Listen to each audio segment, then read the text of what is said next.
পরে মাধুরী গোষ্ঠী বাটে রাধা কুণ্ডম গিরিবরমহ রাধিকা মাধব বসাম প্রাপ্ত যস্য পতিত কৃপয়া শ্রী গুরুণা তস্মি শ্রীকৃষ্ণ চৈতন্য প্রভু নিত্যানন্দ শ্রী অদ্বৈত গদাধর শিবাসাদি গৌর ভক্তবৃন্দ হরে কৃষ্ণ কৃষ্ণ কৃষ্ণ হরে হরে হরে রাম রাম রাম হরে হরে। সর্বপ্রথমে অস্মদীয় শ্রী গুরু পাদ পদ্ম ওম বিষ্ণুপাদ ত্রিদণ্ডী স্বামী ভক্তি প্রসাদ মধুসূদন গুরু মহারাজের রাতুল যুগল চরণে অনন্ত কোটি দণ্ডবত প্রণাম প্রণতি জ্ঞাপন করছি। তৎসঙ্গে সকল ভক্তবৃন্দ উপস্থিত, সকল ভক্তিমূর্তি মাতৃবৃন্দা সবার চরণে বৈষ্ণব অভিনন্দন জানিয়ে আজকের বিশেষ অনুষ্ঠানে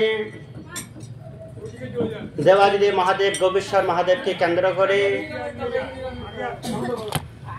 আমরা তাহারই গুণ মহিমা শ্রবণ কীর্তনে ব্রতী হয়েছি।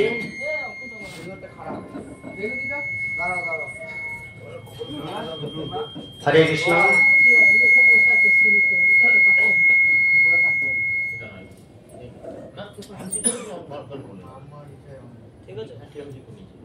আপনারা সাউন্ডটা ঠিক করুন, ওনারা ওটা করে নেবেন। হরে কৃষ্ণ কৃষ্ণ কৃষ্ণ হরে হরে হরে রাম রাম রাম হরে হরে হরে কৃষ্ণ। ঠিক আছে স্যার, হরে কৃষ্ণ।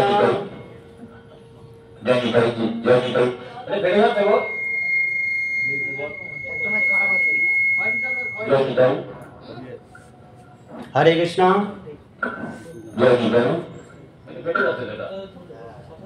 হরে কৃষ্ণ হরে কৃষ্ণ। ঠিক আছে,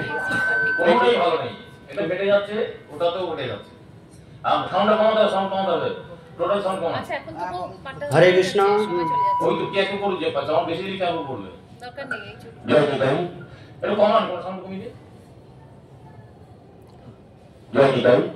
হরে কৃষ্ণ হরে কৃষ্ণ। তবে চলবে, বাড়ালি শব্দ করো যদি। হরে কৃষ্ণ ঠিক আছে। হরে কৃষ্ণ। রাধা মাধব গৌর সুন্দর কি, হরিনাম সংকীর্তন কি। আজকে জয় দেবাদিদেব মহাদেব গোপীশ্বর মহাদেব কি। এবারের অনুষ্ঠানে বিশেষ তিথি কৃষ্ণা মায়েরা সারা ভারত ভ্রমণ করে দ্বাদশ জ্যোতির্লিঙ্গ দর্শন করে কমপ্লিট করেছেন। এখানে ভালো হবে কি?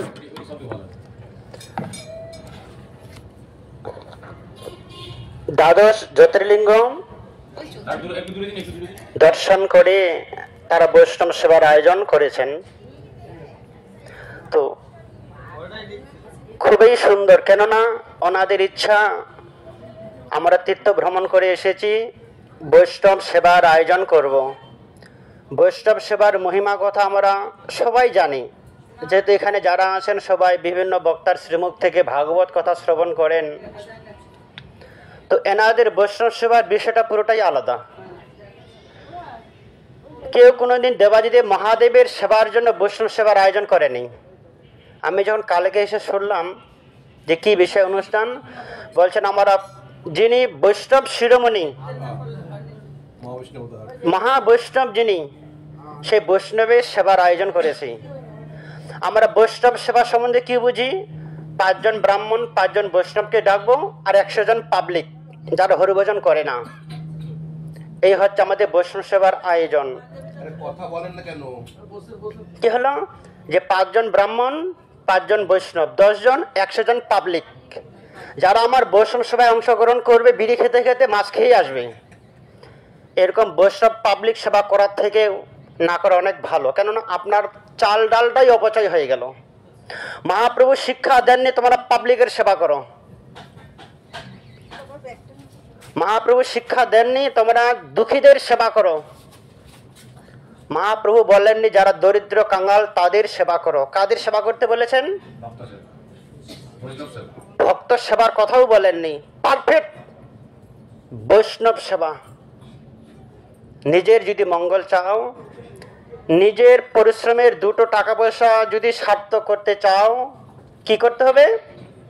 বৈষ্ণব সেবা করতে হবে। কিন্তু এখন বৈষ্ণব গ্রামে কোথায়? এই 5 জন বৈষ্ণব, 5 জন ব্রাহ্মণ, বাকিগুলো পাবলিক। পাবলিকদের খাবার কথা মহাপ্রভু কিন্তু স্বীকৃতি দেয়নি। যদিও আমরা দিচ্ছি, আপনার সেই 4000 টাকাটাই লস, সেটা অপচয়, সার্থকতা হলো না। তেমনি এনারা তীর্থ ভ্রমণ করে অনুভব করেছে যদি বৈষ্ণব সেবা করতেই হবে, যিনি বৈষ্ণব শিরোমণি কে? দেবাদিদেব মহাদেব বৈষ্ণব শিরোমণি। তার সেবা করব, তার অভিযোগ করব, তার সেবা পূজা করব, তার সেবার মাধ্যমে যারা প্রসাদ নিতে আসবে, এটা আমাদের গৌণ। আজকে 100 জন প্রসাদ পেয়েছি, এটা তাদের গৌণ কারণ। মুখ্য কারণ কি? পরম বৈষ্ণব শিরোমণি, তার আরাধনা করব, তার সেবা করব, এটা খুবই বিরল। এই প্রথম আমার চোখে পড়লো যে বৈষ্ণব সেবা করব আমি বৈষ্ণবকেই দিয়ে, পাবলিককে দিয়ে নয়। দেবাদিদেব মহাদেব খুব সন্তুষ্ট হয়েছেন। কেননা ভগবান শ্রীকৃষ্ণ অর্জুনকে বলেছিলেন, অর্জুন, যারা দেবাদিদেব মহাদেবকে সন্তুষ্ট করতে পারবে তাদের কাছে আমি নিজেই আপনা থেকে সন্তুষ্ট হয়ে যাই। আর যারা দেবাদিদেব মহাদেবকে সন্তুষ্ট করে না, তাকে প্রণাম করে না, তার সেবা পূজা করে না, তাদের কাছে আমি সন্তুষ্ট হই না। দেবাদিদেব মহাদেবের অনেক মহিমার কথা আছেন। একদিন দেবর্ষি নারদ ভগবান শ্রীকৃষ্ণকে বললেন যে প্রভু, সারা বিশ্বের মানুষ বিপদে পড়লে তোমাকে স্মরণ করে, তুমি বিপদে পড়লে কাকে স্মরণ করো? ভগবান কোনোদিন বিপদে পড়েছে আপনারা দেখেছেন? বলতে পারবেন কৃষ্ণের কোনোদিন বিপদ হয়েছিল? মা বলতে পারবেন? কৃষ্ণ কখনো বিপদে পড়েছে? কখন পড়েছে বলেন তো?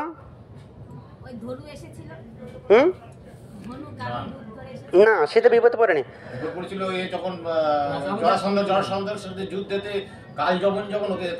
তারা করেছিল, এটা হচ্ছে গৌণ বিপদ। কিন্তু প্র্যাকটিক্যাল বিপদ, ভগবান বিপদে পড়েছে, সংকট, কিন্তু বিপদ নয়, এটা সংকট। ঠিক আছে, জন্ম থেকেই বিপদ ভগবানের। পুতনা এলেন বিষ খাওয়াতে, কৃষ্ণকে বিষ খাওয়াতে পুতনা এলেন, কংসের পীড়িত দূত। ভগবান বলছেন এরকম বিপদ আমার ভাগ্যে আসবে আমি কখনো ভাবতে পারিনি, এই বিপদ থেকে কে আমায় রক্ষা করবে? দেবর্ষি নারদ প্রশ্ন করলেন, আপনারা পড়েছেন কি না জানি না, বৃহৎ ভাগবতামৃত নিচে আছে, যেখানে আমি বসেছি, আমাদের যে খাটটা আছে, খাটের পেছনে দেখবেন বৃহৎ ভাগবতামৃত গ্রন্থ আছে। সেই গ্রন্থে আছে, প্রভু আমরা বিপদে পড়লে তোমাকে স্মরণ করি। তো আমার একটা কৌতূহল হচ্ছে, যেহেতু আমি আপনার ভক্ত, আপনি আমার প্রভু গুরুদেব, আমার কিছু সংশয় থাকলে আপনাকে বলতেই পারি। তো আমরা আমাদের সংশয় গুরুদেবকে প্রশ্ন করি। কিন্তু দেবর্ষি নারদ কি প্রশ্ন করলেন যে প্রভু আপনি কখনো বিপদে পড়েন কি? আপনি বিপদে বলে কাকে স্মরণ করেন?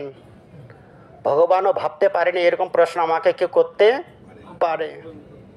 ভগবান তখন বললেন, আমি বিপদে পড়লে শিবের শরণ গ্রহণ করি। আমি বিপদে পড়লে আমার বিপদ থেকে আমাকে রক্ষা করার পৃথিবীতে কোনো মানুষ নেই, একজনই আছে, তাকে আমি স্মরণ করি। জয় দেবাদিদেব মহাদেব কি।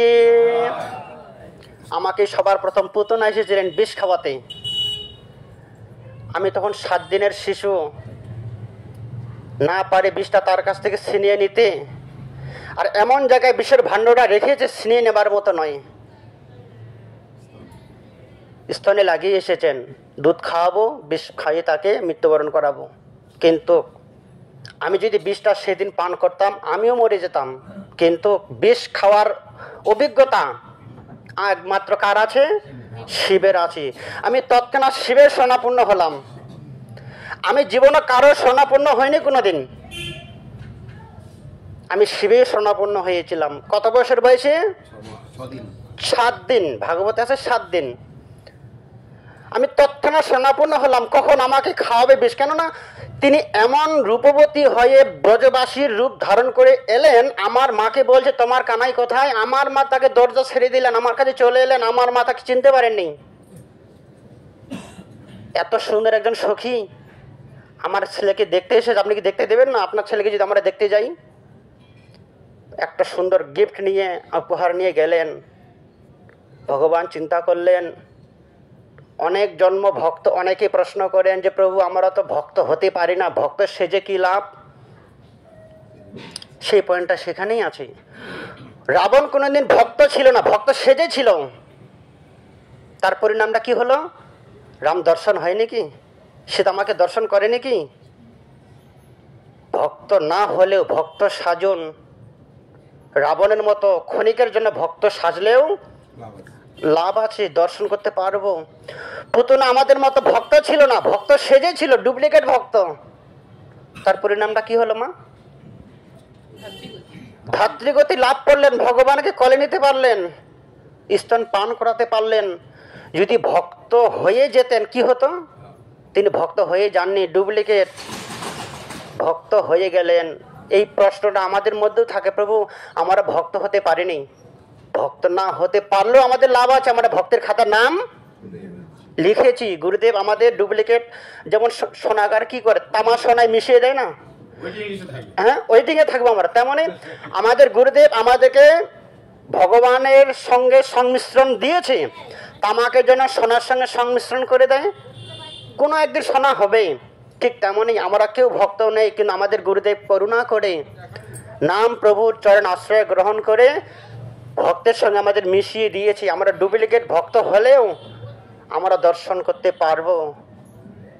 তেমনই ভগবান যখন বিপদে পড়লেন কার শরণাপন্ন হলেন? জয় দেবাদিদেব মহাদেব কি। মহাদেবের শরণাপন্ন। প্রভু আপনি আমাকে স্মরণ করছেন, বিপদে পড়েছি মহাদেব, তুমি বিষ পান করো। দেবাদিদেব মহাদেব পুতনা দেবের বিষ পান করলেন, করে তিনি চলে গেলেন। পরে ভগবান দুধ পান করে তাকে ধাত্রীগতি লাভ করলেন। ভগবান চিন্তা করলেন আমি যদি পুতনাকে ছেড়ে দিই, আমার দর্শন পেয়ে, আমার স্পর্শ পেয়ে, আমাকে কোলে নিয়ে দিব্যগতি লাভ হয়েছে, ভগবত প্রাপ্তি হয়েছে, এই মানুষটাকে যদি আমি ছেড়ে দিই আবার নরকগামী হবে, আবার অসৎসঙ্গ করবে, আবার কংসের কাছে যাবে, আবার দুঃসঙ্গ করবে। আমি চাই না আমার লোকে ফিরে আসে, কেউ আবার অধগতিতে হোক। ভগবান বলছেন না, তুমি আমাকে দর্শন করেছো, আমাকে কোলে এনেছো, দুধ পান করেছো, তুমি আমার মা। আমার মাকে আমি কখনো অসৎ সঙ্গ করতে দিতে পারি না। তাই তাকে তিনি কি করলেন? ধাত্রীগতি প্রাপ্তি। এখনই চলে যাও বৈকুণ্ঠ ধাম, পুনরায় তোমাকে আর কংসের বাড়িতে যেতে পাঠাননি। ভগবান ইচ্ছা করলে পারতেন তো, কিন্তু না, পাঠিয়ে দিলে আবার অসৎ সঙ্গ করবে না। যে একবার কৃষ্ণ কি বললেন? কৃষ্ণ তোমার হও যদি বলে একবার, মায়া মুগ্ধ হইতে কৃষ্ণ তারে করে পা। যে ব্যক্তি একবার আমার কাছে এসে পড়ে যে কৃষ্ণ আমি তোমার, একবার যদি কেউ আমার কাছে আসে, জনম সফলতার। তারপরে কৃষ্ণ দর্শন যার, কবার ভাগ্যে হইয়াছে একবার। একবার যা কৃষ্ণ দর্শন হয় ভগবান তাকে ছাড়তে পারে না, তার কাছে ঋণী হয়ে যান। তোমার আমাকে দর্শন করেছো, তোমার কাছে ঋণী। ইচ্ছা করলে পুতনাকে ছাড়তে পারতেন, ছাড়েনি কেন? আমি চাই না আমার ভক্ত কখনো অসৎ সঙ্গে লিপ্ত হোক। তিনি ধাত্রীগতি প্রাপ্ত করলেন। একবার যদি আমাদের কৃষ্ণ দর্শন হয়, একবার যদি ধাম দর্শন হয়, তাদের কি হয়? জনমটা সফল হয়ে যায়। পুনরপি জননম পুনরপি মরণম পুনরপি জননী। আমাদের আর ফিরে আসতে হয় না। আমরা কি করব? ভগবানের পার্শ্বত্ব লাভ করতে পারবো। দেবর্ষি নারদ চেয়েছিলেন নিম্নগামী হবার, যে প্রভু সারাটা জীবন তোমার সেবা করলাম, লক্ষ্মী নারায়ণকে দর্শন করেছি, আমারও ইচ্ছা হয় তোমার মতো একজন নিত্য সঙ্গিনীকে সঙ্গে নিয়ে বসে থাকতে। কার ইচ্ছা হলো? নারদের। ভগবান চিন্তা করছেন, তুমি আমার ধামে আমার সেবা করছো, আবার তুমি এ ঘোর সংসারে পড়িয়া মানব না পাই দুঃখের সে সংসার অনল জ্বলিছে হৃদয় অনলে বারয়ে অনল। নারদ, এই সংসার অনলে সংসার সমুদ্রে তুমি যেতে চাইছো, কিন্তু আমার প্রতিজ্ঞা আছে, যে আমার কাছে একবার আসে তাকে আর ফিরিয়ে দেই না। কিন্তু দেবর্ষি নারদের ইচ্ছা যে প্রভু সারা জীবন তোমার সেবা করেছে, আমার একটাই বর, আমি একটু সংসার সুখটা দেখতে চাই। 5 মিনিট, আচ্ছা বসুন। ভগবান কি বললেন আপনার বাকিটা জানেন, যে প্রভু কি করতে হবে? তোমার রূপ আমাকে দিতে হবে, তোমার রূপ নিয়ে আমি বিবাহ করতে যাব। কি রূপটা দিয়েছিলেন? হনুমান বান রূপটা দিলেন। কেন? ভগবানের ইচ্ছা নয় আপনি সংসার করুন, ভগবানের ইচ্ছা নয় তুমি কৃষ্ণ সেবা বাদ দিয়ে জড় জগতের সেবা করতে যাও। নারদ, ঠিক আছে বিয়ে করতে যাও। তিনি ভগবান কি করলেন? হনুমানের মুখ আকৃতি করে দিলেন। ভগবানের প্রতি পূর্ণ বিশ্বাস, প্রভু আমাকে রূপটা দান করেছে, ঠিক আছে তোমাকে রূপ দান করলাম বলে বিয়ে মানে শুধু ভগবান বলেছে আমি তোমাকে রূপটা দান করলাম, বাকিটার ধৈর্য নেই, চলে গেছে সম্বর সবাই।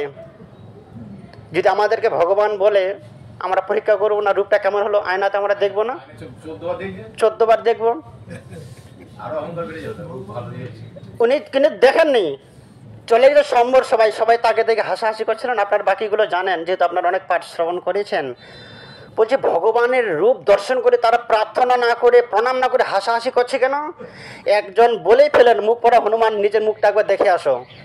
তিনি যখন কুয়ার জলে নিজের মুখটা দেখলেন, ভগবানের প্রতি খুব অভিমান হয়ে গেল, প্রভু তুমি আমাকে ঠকালে। এতদিন জানতাম মানুষ মানুষকে ঠকায়, ভগবান যে তার ভক্তকে ঠকায় এটা আগে কোনোদিন জানা ছিল। অভিশাপ দিলেন, এই বাদরই তোমার মিত্রতা করবে, বাদর তোমাকে উপকার করবে। আমি যেমন রমণীর বিরহে আর্তনাদ করছি, একজন মেয়েকে বিয়ে করার জন্য খুব দুঃখ পাচ্ছি, একটা মেয়ের বিয়ের জন্য আমি এতটা অনুভব করলাম, অনুতপ্ত হলাম, দুঃখ পেলাম, বিরহ পেলাম, এই মেয়ের জন্য তোমাকেও কাঁদতে হবে। আর আমার মতো বান্দরগুলোই তোমার উপকার করবে। অভিশাপ দিলেন সেই বিবাহ মণ্ডপে বসে। ভগবান বলছেন তুমি আমার ভক্ত, তোমার সবকিছুই আমার। অভিশাপটা আমি গ্রহণ করলাম। শুরু হলো ত্রেতালীলা। তেমনি ভগবান কি বললেন, আমি যখন রামলীলা যখন সাগর মন্থন করতে গেলাম, আমার সামর্থ্য ছিল না। আপনারা যারা যারা দক্ষিণেশ্বর না হরিদ্বারে গিয়েছেন, ঋষিকেশে রামঝোলা পার হয়ে সবার প্রথম শিব মন্দির আছে। সেই শিব মন্দিরকে প্রতিষ্ঠা করেছিলেন ভগবান রামচন্দ্র। ভগবান সারা পৃথিবীতে অনেকগুলো শিব মন্দির প্রতিষ্ঠা করেছিলেন। ভগবান রামচন্দ্র বললেন, সারা বিশ্বের ব্রহ্মাণ্ড মানুষ আমার সেবা পূজা করে, আমার ভক্তগণের সেবা পূজার ভার আমি সহ্য করতে পারি না, তখন আমি কি করি? আমি ভক্তের মন্দির প্রতিষ্ঠা করি। ভগবান রামচন্দ্র কয়েক হাজার মহাদেবের মন্দির প্রতিষ্ঠা করলেন। ভগবান শ্রীকৃষ্ণ এলেন কোথায়? দেবর্ষি নারদের সেই প্রশ্ন, যে প্রভু তোমার বিপদ হলে তুমি কাকে শরণ গ্রহণ করো? জয় দেবাদিদেব মহাদেব কি। রাসস্থলিতে ভগবান রামচন্দ্র, দিতে হবে না বাবু, আর বেশিক্ষণ থাকবো না, 10। তাহলে সেই দেবাদিদেব মহাদেবের বৈষ্ণব সেবার জন্য ওনারা আশীর্বাদ গ্রহণ করলেন, বৈষ্ণবের সেবা গ্রহণ করলেন। আপনারা সবাই প্রসাদ পেয়েছেন। সেইভাবে দেবাদিদেব মহাদেবের আরেকজন ভক্ত ছিল, এনারা আজকে বৈষ্ণবের সেবা করেছেন, মানে শিবের ভক্ত। এরকম আরেকজন শিবের ভক্ত ছিল যার নাম বৃকাসুর। নাম শুনেছেন বৃকাসুর? শুনেছি। বৃকাসুর ভগবানের ভক্ত ছিল। তিনি সেই শিব ঠাকুরের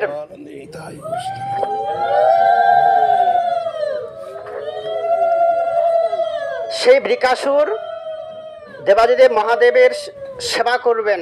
দেবর্ষি নারদের কাছে গেলেন, প্রভু আমি অমর বর চাই, আমার সময় খুবই কম, অল্প তপস্যা করলেই যাতে আমি আমার অমরত্ব লাভ করতে পারি। তিনজন ভগবান আছে আমাদের সনাতন ধর্মে। কি কি ভগবান? ব্রহ্মা, বিষ্ণু, মহেশ্বর, তিনজন ভগবান। তিনজনের মধ্যে অল্প সময়ে তপস্যা করে কাকে আমি সন্তুষ্ট লাভ করতে পারবো, তার কাছে আমি অমরত্ব লাভ করব। দেবাদিদেব মহাদেব বলছেন অল্পতে সন্তুষ্ট করতে গেলে ব্রহ্মাকে পারবে না, বিষ্ণুকে পারবে না। তুমি দেবাদিদেব মহাদেবের আরাধনা করো, কয়েকদিন আরাধনা করলেই সন্তুষ্ট হয়ে যাবে। আশুতোষ কি মন্ত্র জপ করব? ওং নমঃ শিবায় জপ করো, অল্প দিনের মধ্যে সন্তুষ্ট হবে তুমি বর প্রাপ্তি। কেননা সেই সময় দেবতাদের সঙ্গে অসুরদের লড়াই চলছে, আমাকে অসুরদের সঙ্গে যুদ্ধ করতে হবে, দেবতাদেরকে পরাজয় করতে হবে, আমাকে শক্তি হতে হবে না? কেন? দেবতাদের সঙ্গে যুদ্ধ করতে গেলে তাদের মতো শক্তি, আমি যদি কারোর সঙ্গে প্রতিদ্বন্দ্বী করতে যাই, যার সঙ্গে প্রতিদ্বন্দ্বী করব তার শক্তিটা আমাকে জানতে হবে। যদি আমি পারি তবেই যাব, নাহলে আমি যাব না। আমাকে একজন প্রশ্ন করেছে, প্রভু আপনারা বিয়ে করেন না কেন? আমরা তো বিয়ে করি, কৃষ্ণ তো বিয়ে করেছে, আপনারা কেন বিয়ে করেন না? কি উত্তর দেব তাকে?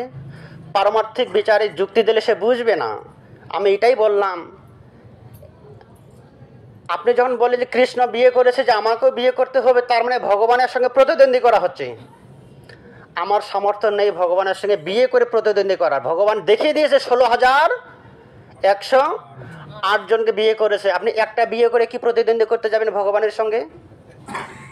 অতএব আমার সামর্থ্য নেই ভগবানের সঙ্গে প্রতিদ্বন্দ্বী করার, বিয়ে করা নিয়ে।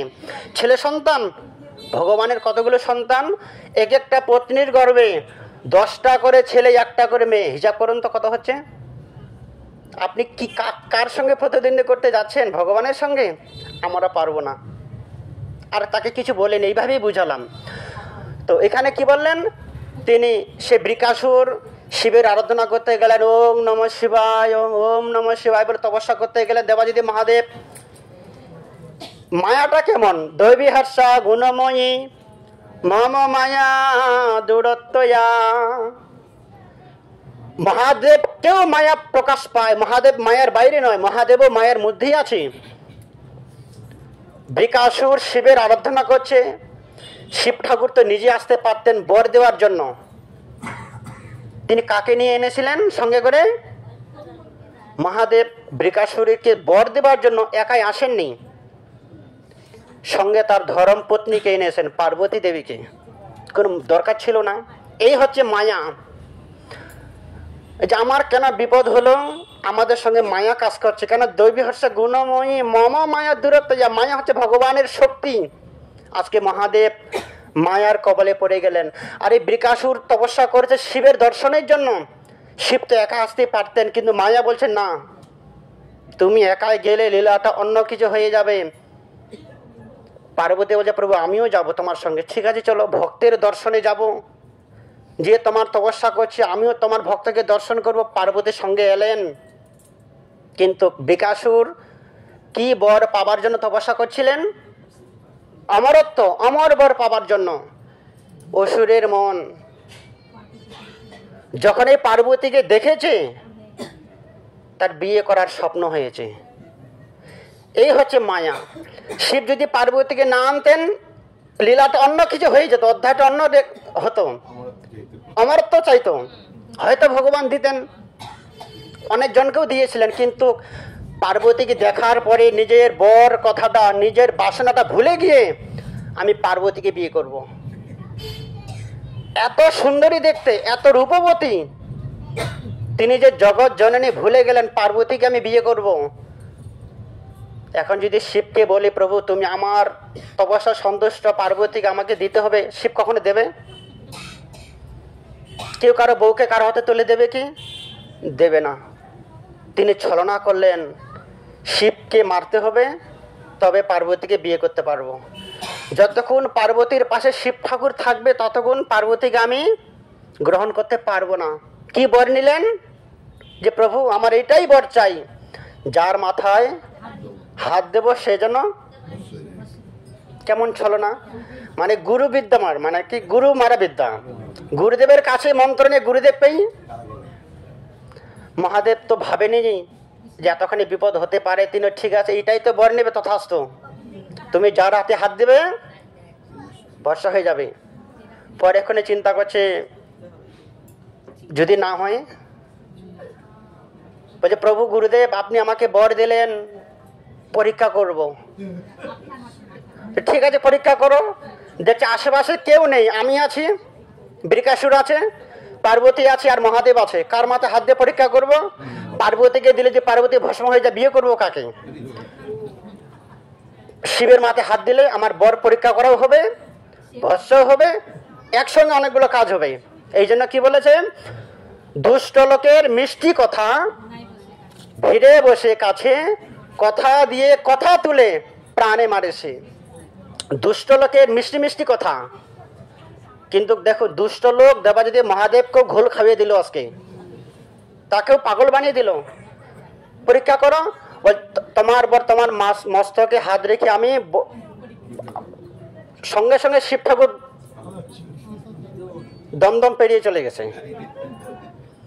কোথায় যাচ্ছে? ত্রিভুবন চলে যাচ্ছে। তার পিছনে পিছনে পার্বতী যাচ্ছে। আমার স্বামী দৌড়াচ্ছে কেন? আমি তো কিছু বুঝলাম না, কি হলো এখানে? এত কিছু তো পার্বতী জানতেন না। স্বামী ছুটছে সামনে সামনে, পিছনে পিছনে বৃকাসুর দৌড়াচ্ছে, পিছনে পিছনে পার্বতী যাচ্ছে। আমার স্বামীর কি হলো? আমার স্বামী কেন দৌড়াচ্ছে? ছুটতে ছুটতে যাচ্ছে।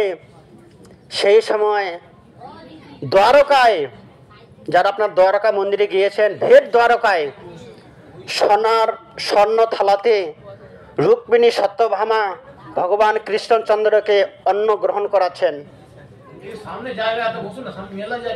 রুক্মিণী দেবী পরিবেশন করছেন, সত্যভামা হাওয়া দিচ্ছেন পাখা দিয়ে। কাকে? ভগবান কৃষ্ণচন্দ্রকে সেবা দিচ্ছেন। সেই সময় দেবাদিদেব মহাদেব দৌড়াচ্ছে। এই লীলাটা দর্শন করে ভগবান কৃষ্ণচন্দ্র মুখে হাসি এসেছে, যে প্রভু বিপদে পড়েছিল আজকে। রুক্মিণী বলছে প্রভু তুমি হাসলে কেন? তুমি তো ভগবান, তুমি তো এমনিতে হাসবে না। আজকে শিব ঠাকুর বিপদে পড়েছে। কি বিপদে পড়েছে? শিবের মাথায় যে হাত দেবে সে ভস্মভূত হয়ে যাবে। শিব দৌড়াচ্ছে। তখন রুক্মিণী বলেন যে প্রভু তোমার অন্ন সেবাটা রাখো, আগে ভক্তকে রক্ষা করো। আপনার হলে কি বলতেন? আগে খাও, পরে পরে কাজের জন্য। এই হচ্ছে রুক্মিণী, যে প্রভু অন্ন সেবা পরে হবে, আগে ভক্তকে রক্ষা করুন। আপনি গেলে যদি একজন মানুষের উপকার হয়, আপনি আগে উপকার করে আসুন, পরে সেবা করতে পারবো। আমরা হলে কি করব? আগে নিজে খাবো, তারপরে দুটা আঙুলের সেবা হবে, তারপরে বিশ্রাম, তারপরে পরের উপকারের জন্য যাওয়া। কিন্তু রুক্মিণী কি বললেন? প্রভু আপনি গেলে যদি মহাদেবের উপকার হয়, আগে আপনি উপকার করতে যান। এই জন্যই তিনি কৃষ্ণের পত্নী। সবাই কৃষ্ণের পত্নী হতে পারে না। একজন আছে পত্নী, একজন আছে প্রেতনী। এগুলো হচ্ছে প্রেতনী, নিজের স্বার্থটা আগে বুঝে পরের ভালোটা পরে। কে? রুক্মিণী প্রভু আগে যান, আপনি মহাদেবকে রক্ষা করুন। ভগবান চলে এলেন, বৃকাসুরকে আটক করলেন। যে তোমার কি হয়েছে? যে প্রভু আপনি কোথা থেকে এলেন? যে আমি গ্রামেরই ব্রাহ্মণ, যে আমাকে বর দিয়েছে যার মাথায় হাত দিব ভস্মভূত হয়ে যায়। ব্রাহ্মণ বলবেন ও ভুল করেছিল, কিছুদিন আগে সেই বরটা আমাকেও দিয়েছিল। আমি নিজের মাথায় হাত দিয়েছি, 5 জনের মাথায় হাত দিয়েছে, বরটা কাজ করেনি। তাহলে আমাকে ঠকালো? হ্যাঁ, আমাকেও আগে দিয়েছে। ভগবান যে মিথ্যা কথা বলে তার একটা প্রমাণ। মহাদেবকে রক্ষা করার জন্য ভগবানকে মিথ্যা কথা বলতে হলো। কি বললো? সেই বরটা আমাকেও দিয়েছিল, এটা কি মিথ্যা কথা নয়? উনি দাঁড়িয়ে পড়লেন যে তোমাকে, তাই হ্যাঁ, যে আমাকেও বর দিয়েছিল যার মাথায় হাত দিব ভস্ম হয়ে যাবে। আমি নিজের মাথায় হাত দিয়েছি, আমার বউর মাথায় হাত দিয়েছি, কেউ মরেনি। তুমি তার পেছনে দৌড়াচ্ছ। তোমার নিজের মাথায় হাত দাও, আমার মাথায় হাত দিয়ে পরীক্ষা করো। ভগবান বলছে আমার মাথায় হাত দাও, আর পিছিয়ে যাচ্ছে ভয়ে, যদি দিয়ে দেয়। তাকে বিশ্বাস করাতে হবে তো, তুমি আমার মাথায় হাত দাও বলছে মুখে, কিন্তু 10 হাত পিছিয়ে যাচ্ছে, যদি দিয়ে দেয়। ভগবানের কথা ছলে, কথার জালে আটক হয়ে কি করলেন? নিজের মাথায়। তো আমি এতক্ষণ দৌড়ালাম কেন? নিজের মাথায় হাত দিতে গিয়েছে। বলো হরি হরিব। জয় দেবাদিদেব মহাদেব কি। এইদিকে এইটুকুর মধ্যে ভগবান দেবাদিদেব মহাদেব একদম চলে গেছে কোথায়? পৌরবন্দরে। পোরবন্দর সুদামা কুটির, মহাত্মা গান্ধীর জন্মস্থান। সেখানে ভগবান রাম দেবাজিদেব মহাদেব দম নিয়েছিলেন যে আমি বেঁচে গেলাম। সেদিন ভগবান কৃষ্ণচন্দ্রের কথা দিয়েছিলেন, শিব ঠাকুর তুমি আজ থেকে প্রতিজ্ঞা করো উনি কখন আসবেন, বিচার বিবেচনা না করে কোনোদিন তুমি বর দেবে না। সেই থেকে মহাদেব আর কাউকে বর দেওয়া বন্ধ করে দেন, আর কাউকে বর, যদি আমারই বিপদ হবে। তেমনি আজকে কৃষ্ণা মায়েরা দ্বাদশ শিবলিঙ্গ দর্শন করে শিবের আরাধনা করলেন, শিব ঠাকুরকে প্রতিষ্ঠা করলেন। এরকম ভক্ত বিরল। তারা শুধু পাবলিকের সেবা করেননি, বৈষ্ণবের সেবা করেননি, পরম বৈষ্ণব দেবাদিদেব মহাদেবের পরম বৈষ্ণবের সেবা করলেন। ভগবান এতটাই সুপ্রসন্ন হলেন ভগবানের সেবা, ভক্তের সেবা করে। ভগবান ঋণী হলেন, তোমরা আমার বৈষ্ণবের সেবা করলে আমি তোমাদের কাছে ঋণী থাকবো। উনি কখন আসবেন? কীর্তন করবেন তো উনি আসুক। তাহলে এই হচ্ছে বৈষ্ণবের গুণগান করিলে হয় জীবের ত্রাণ, শুনিয়াছি সাধুগুরু বৈষ্ণবদের মুখে। গৌর ভক্তগণ কেবল বৈষ্ণবের আরাধনা করেন, শিবের আরাধনা করি, অন্য কোনো আরাধনা আমরা করি না। তো ব্রজবাসীগণ যে মন্ত্র বলে আরাধনা করেছিলেন শিবের, সে প্রণাম করে প্রভুজির শ্রীমুখে আমরা ভাগবত কথা শ্রবণ করব। বৃন্দাবনা বনিপতে যশম সমমলে, সনন্দ সনাতন নারদ গোপেশ্বর, ব্রজবিলাসী যুগাঙ্গ্রি পদ্মে, প্রীতিং প্রজশ্রণী তরাং নিরুপাধিকাংমে। ব্রজবাসীগণ শিবের আরাধনা করতেন। বৃন্দাবনা বনিপতে, হে শিব ঠাকুর মহাদেব তোমার প্রার্থনা করি, তোমার কাছে প্রার্থনা করি, তোমার কাছে যাঞ্চা করি কি তোমার স্বামী কৃষ্ণ, তোমার প্রভু কৃষ্ণ, তোমার স্বামী কৃষ্ণকে যেন আমরাও স্বামী রূপে বরণ করতে পারি। আমরা জড় জগতে ধন সম্পদ চাই না। ব্রজবাসীগণ কাত্যায়নী পুজো করতেন কৃষ্ণকে প্রতিরূপে পাওয়ার জন্য, শিবের আরাধনা করতেন যে প্রভু তোমার প্রভুর আমরাও যেন দর্শন করতে পারি। কৃষ্ণের দর্শনের জন্য শিবের আরাধনা করতেন। আমরাও শিবের আরাধনা করলাম, ইনিও আরাধনা করলেন, সেবা করলেন। আমাদের সবার কৃষ্ণ ভক্তি হোক, কৃষ্ণকে দর্শন করতে পারি, কৃষ্ণ আরাধনা করতে পারি। এই বলেই আজকের শিবের গুণমহিমা এখানে বিশ্রাম। এবার প্রভুর শ্রীমুখ থেকে আমরা 2-3 ঘন্টা সময় নেব, অনেক কথা শ্রবণ করবো। বাঞ্ছা কল্পতরুভ্যশ্চ কৃপা সিন্ধু ভয়বচ পতিতানাং পাবনেভ্যো বৈষ্ণবেভ্যো নমো নমঃ। আমি আগামীকাল থাকবো, আগামীকাল সন্ধ্যাবেলায় পাঠ করব। সম্ভব হলে আপনারা আসবেন। হরে কৃষ্ণ।